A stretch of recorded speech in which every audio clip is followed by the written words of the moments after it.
This record, we decided to call Haunts, even before the last record was finished. We considered it for the first one, but we felt like we still had to write the album that lived up to that name. It's about place, emotionally significant places in my life and in all of our lives, places that continue to pull you back, places where significant life events happened. Your haunts, your old haunts, your current haunts, and the haunts that haunt you. That probably sounds really stupid to say in succession like that, but that's that's the kind of like conceit of the record. I think the people that have listened to No Beyond would be surprised by this album. We're taking a lot more risk and kind of pushing ourselves a little harder than we did on the first album. I think that Brian is just, he's been writing songs for Balance since before Balance was a band, and I think that he's just getting better. There are some more experimental elements on this record. Not that we shied away from that on the first one, but I think we kind of are hitting our groove as far as like where we're comfortable experimenting. And so I think the outgrowth of that has been some things that, as a band writing them, have been really uncomfortable. The songs have kind of taken shape in a more collaborative process. It probably brought out the best in the songs.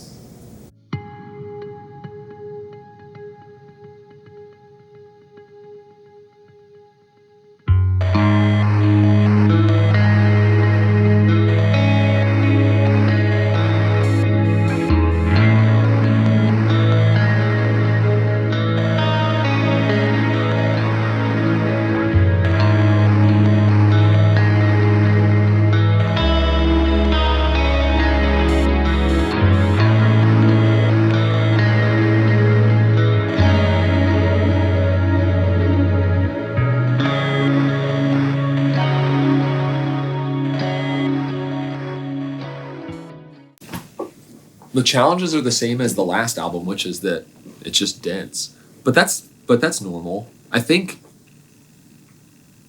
what I think is interesting is that we've done this before, but it's just a new record. So it's like it is totally different when we're like used to it. I think coming back to legitimate business was sort of an obvious decision for all of us. I mean, Chris is awesome, and the studio is fantastic. He's very disarming. Plus he quacks me up. Chris has a great bedside manner, I guess you'd say. He's really good at kind of getting a genuine, in-the-moment performance. He's just really thoughtful and encouraging. It's just really easy to work with. And he's a great mediator, I think, also. Instead of saying again, he says one more time. And I do that too, apparently. And that kind of optimism is really good. I like coming down here because I'm from not too far away, so it feels kind of homey to be down here. And being here, you become isolated from the rest of the world. It's away from DC, so there are fewer distractions. It's like its own little compound. I've described the arrangement here as being kind of like summer camp. We have our living quarters and our recording space right next to each other. It's a 30-second walk door to door. And, this isn't like, the Ritz or anything, but it's a nice place.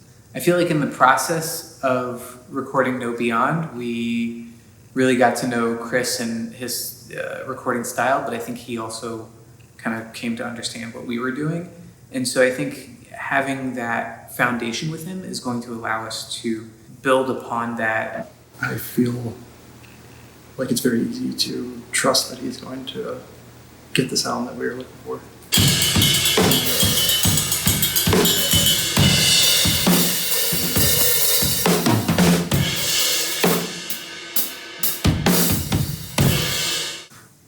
Brian knows how every part goes, and he has it all mapped out in his brain. Dan disagrees with about 50% of it. Yeah, I think that Brian and I disagreeing is kind of a result of who we are somewhat. And I think ultimately the things that we disagree on are going to make for a better album. I think we both have a lot of ideas, and like disagreement isn't always like a bad thing. Trish is very helpful and like has all her shit together. Kotu has most of his shit together and plays a bass pretty normal, good. We're mostly trying to wrangle Brian's brain and trying to figure out how it's supposed to be and do that. There's like a lot of technical challenges with it because it's very complicated and it like all really relies on each other, and there's a lot of layers that are relating to each other. Everyone contributes pretty evenly and well, while also like recognizing there's a vision that we're trying to sculpt, and how do we all fit together to like piece that vision together down to like, oh, this pedal, this delay setting on this part, that's like useful, you know what I mean? Especially because it's so dense. Like if we didn't have that, we would be just like stabbing in the dark forever. But it's cool because we're finding really awesome sounds and able to piece together some like really interesting textures. And Brian's always thinking about like what is the listener experience, which is not necessarily always what everyone's doing, which is cool. It's awesome. It's unique. And there's fucking 20 pedals down here. 20. 1, 2, 3, 4, 5, 6, 7, 8, 9, 10, 11, 12, 13, 14, 15, 16, 17, 18, 19, 20. I guess that's not technically a pedal, that's like routing all the other pedals. I think it's a volume pedal, I don't know if really count. Tuner. A lot of fucking pedals on there. And there's more over here. Look at all these. Look at, there's more there. And there. And down over there. And in the other room.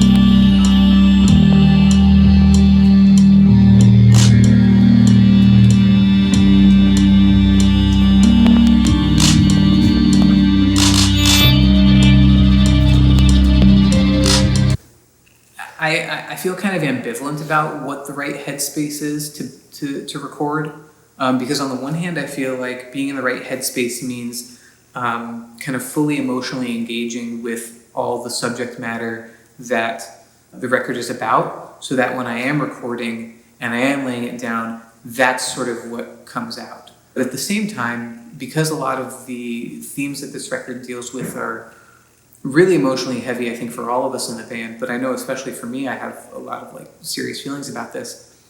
I'm afraid sometimes that emotional aspect might take away from my ability to actually just nail it. And so sometimes I think that the better headspace to be in is one where I'm clear-headed and I'm not thinking about those things. I'm not putting myself in that emotional space, but I'm putting myself almost in a mechanical workspace so that I can just nail it without any sort of distractions either in my head or around me. But I also don't want that performance to come off kind of like mechanical and sort of sterile, right? So trying to find a balance between both capturing like the emotional weight of what these songs mean, but also still the proficiency to get like a good take and make it sound good on the record. Thematically, this album resonates a lot more on an emotional level. And part of that is having a little more involvement, workshopping with Brian on the lyrics from very early standpoints in terms of the inspiration for these songs. You know, some of these songs are really rooted in experiences that are mine, which is new. Today, as I was going over some of my vocal parts and going over the lyrics, and I got emotional just like sitting on the couch while Dan was laying down the drum tracks.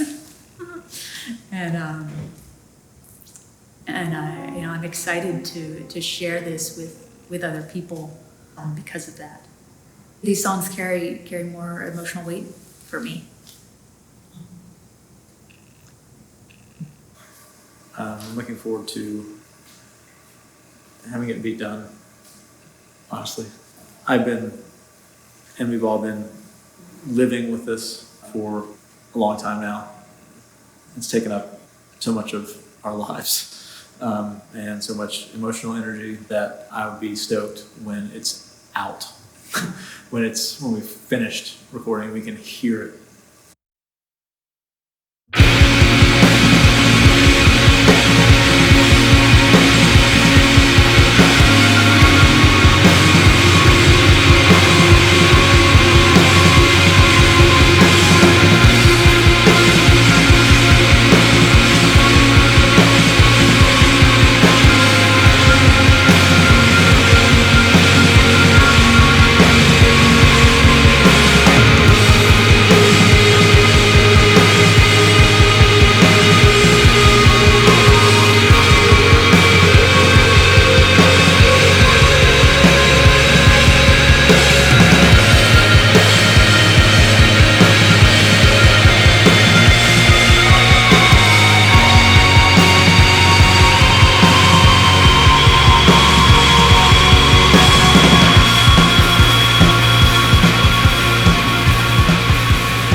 So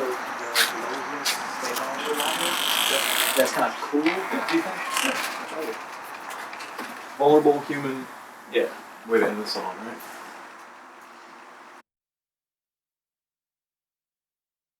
I listened to it, immediately felt the connection.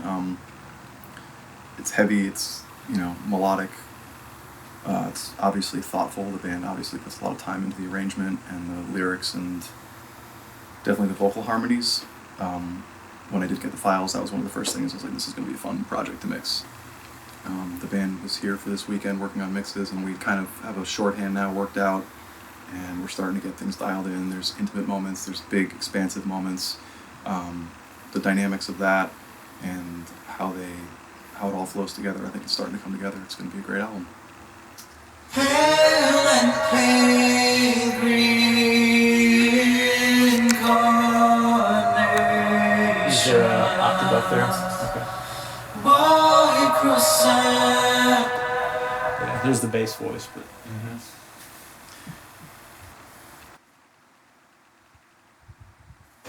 I met Brian and Trish for the first time this weekend, but they're great. Brian and I exchange emails, which is always a good way to sort of break the ice and kind of understand what someone's looking for. But having the two of them here this weekend really helped me understand on a much bigger, broader sense what they're trying to achieve as a band, which is a lot, and it's ambitious, and it's always cool to see someone put that much thought into something, and it's rewarding for me to be able to, by the end, hopefully help him reach his goals and the whole band reach the goals of how things should sound. And yeah, it's a lot. It's a big undertaking, but it's always fun. This one go a little more deeper. That might be okay. I just, as a general note, want to be able to hear those random rolls. Yeah. Yeah. And then now they become more of a supported. So all the songs are really densely arranged, which makes for some really interesting listening moments. Trying to find all the balance in that it's been some work. And again, trying to work out the shorthand to understand what the band is looking for and how I can sort of extract those moments as best I can. But again, I think we're getting there. I think it's all coming together for sure.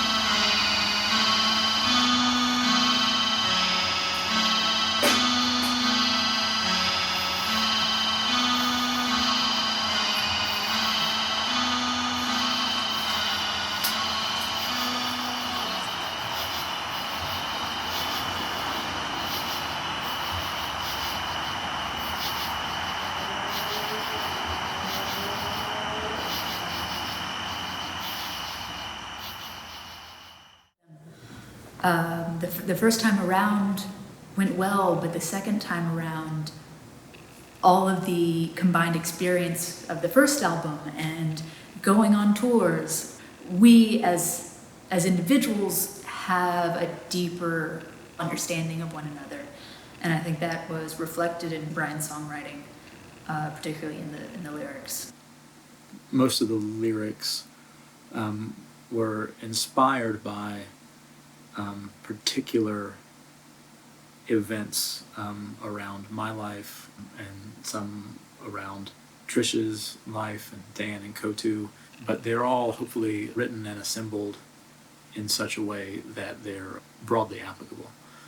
Even though I am usually referencing some specific thing that happened to me or to any other member of the band, they're still assembled in such a way that I hope other people can see themselves. There's a cheapness, I think, in saying, here in this place, this thing happened exactly, and this is how I feel about it.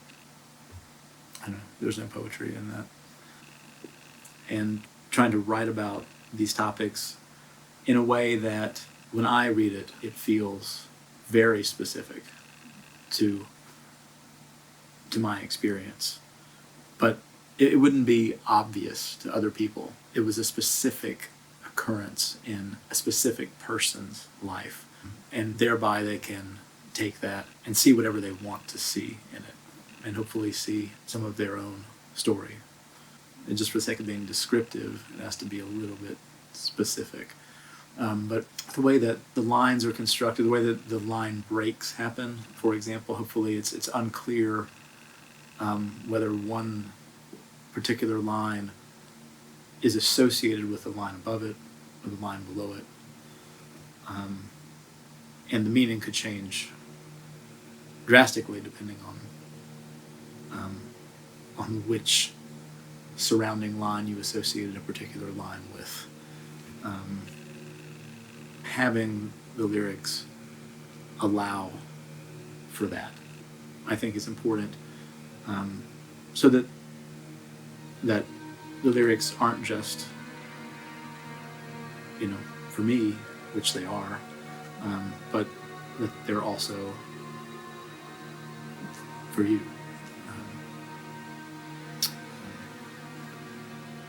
That's what I hope.